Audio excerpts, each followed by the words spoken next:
आज मी इथं राजम्याची म्हणजेच घेवड्याची साध्या सोप्या पद्धतीने गावाकडच्या पद्धतीने आज भाजी घेऊन आली. चला बघूया.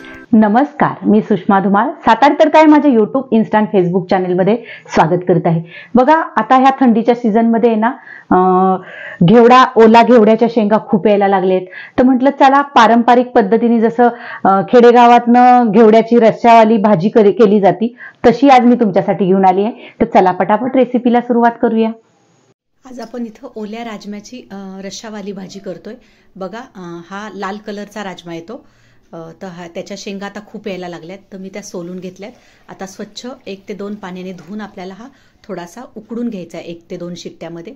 बघा, मी इथं धुवून घेतलेला आहे आणि 1 पाण्याने धुवून घेतलाय, तर दुसऱ्या पाण्याने अजून स्वच्छ त्याला धुवून घ्यायचा. हा खूप चविष्ट लागतो आणि ह्या सीझनमध्येच ओल्या राजमा आता यायला लागतात शेंगा. आता बघा, धुवून झालेला आहे आणि त्याच्यामध्ये मीठ टाकून आपल्याला 2 शिट्ट्या उकडून घ्यायच्यात. आता त्याच्यासाठी लागणारं साहित्य बघा, मी उकडून घेतलेला हा राजमा आहे.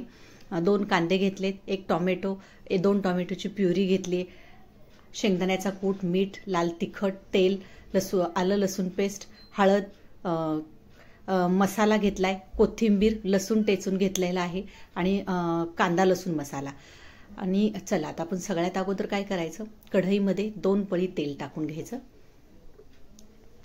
आणि हा एकदम गावाकडच्या पद्धतीने तशाच पद्धतीने तुम्हाला दाखवलंय. जे लोक गावाकडचे आहेत त्यांना माहिती असेल ओला राजमा कशा पद्धतीचे दाणे येतात आणि त्याच्या शेंगा कशा असतात. बघा, मी इथं जिरं मोहरी टाकली तेलामध्ये आणि 2 कांदे चिरून घेतले, ते टाकून घेतलेत. आणि आपल्याला हा कांदा छान लाल होसपर्यंत ह्याच्यामध्ये परतून घ्यायचा आहे. आणि सिंपल साधी गावाकडच्या पद्धतीचीच दाखवली मी, त्याच्यात खूप जास्त मसाले नाही टाकले. बघा, आता हळद टाकून घेतली, हळद छान परतून घ्यायची. लाल तिखट, काश्मीरी लाल तिखट कलर यायला ते थोडं टाकलेलं आहे. आणि आपल्या ठेवणीतलं लाल तिखट घेतलंय मी 1.5 चमचा. बघू शकता इथं आपलं लाल तिखट पण टाकून झालेलं आहे. आता व्यवस्थित हे मिक्स करून घेऊया. आणि इथं आहे ना, मी थोडासा गरम मसाला घेतलेला आहे. तुमच्याकडे जो अवेलेबल असेल तो तुम्ही त्याच्यामध्ये वापरू शकता.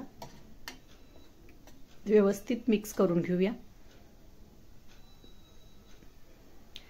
आता त्याच्यामध्ये थोडंसं आपण जे उकडलेले राजमा आहे त्याचं पाणी टाकूया, जेणेकरून मसाला पण छान भाजला जातो आणि तरी पण व्यवस्थित येते. बघू शकता आता छान तेल सुटायला लागले त्याच्यामध्ये. बघू शकता आता आपण जे उकडलेले राजमा आहे तो ऍड करायचा आहे.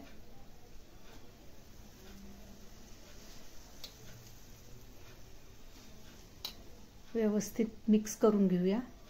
पाणी तुम्हाला ग्रेव्ही किती लपतबीत पाहिजे त्या हिशोबाने तुम्ही त्याच्यामध्ये पाणी ऍड करू शकता. बघू शकता छान मिक्स झालेला आहे. आता त्याच्यामध्ये आपल्याला चवीनुसार मीठ टाकायचंय. राजमा मगाशी उकडताना मी ऑलरेडी टाकलेलं होतं, पण किती तुम्हाला चव घेऊन बघायची किती अजून मीठ लागेल. मी थोडंसंच मीठ टाकते. बघा, व्यवस्थित मिक्स करून घेऊया. आपण ह्याच्यामध्ये कुठलाच मसाला वापरला नाही, त्यामुळे शेंगदाण्याचा कूट टाकायचा आहे, जेणेकरून ग्रेव्ही थोडी घट्ट होईल. बघू शकता इथं शेंगदाण्याचा कूट टाकून पण आपल्याला छान हलवून घ्यायचंय. कोथिंबीर वरनं टाकून घेऊया. व्यवस्थित मिक्स करून घेऊया आणि आपल्याला झाकण ठेवून 1 ते 2 मिनिटं परत एकदा शिजून द्यायचा आहे. ऑलरेडी शिजलेलाच आहे. तर बघा, इथं आपलं राजमा, रश्शावाला राजमा तयार झालेला आहे. आता आपण तो सर्विंग प्लेटमध्ये काढूया. चपाती, भाकरी, भाताबरोबर अप्रतिम लागतो. तुम्ही नक्की ह्या सीझनमध्ये ओला राजमा आला की नक्की अशा पद्धतीची भाजी करून बघा. कशी वाटली, आवडली असेल तर लाईक करा. मी दाखवलेल्या रश्शावाल्या घेवड्याची भाजीची रेसिपी तुम्हाला आवडली असेल तर तुम्ही हा व्हिडिओ जास्तीत जास्त शेअर करा. आणि तुम्ही अजून माझं चॅनल सबस्क्राईब केलं नसेल तर प्लीज सबस्क्राईब करा. माझ्या चॅनलला लाईक करा, शेअर करा, सबस्क्राईब करा. धन्यवाद.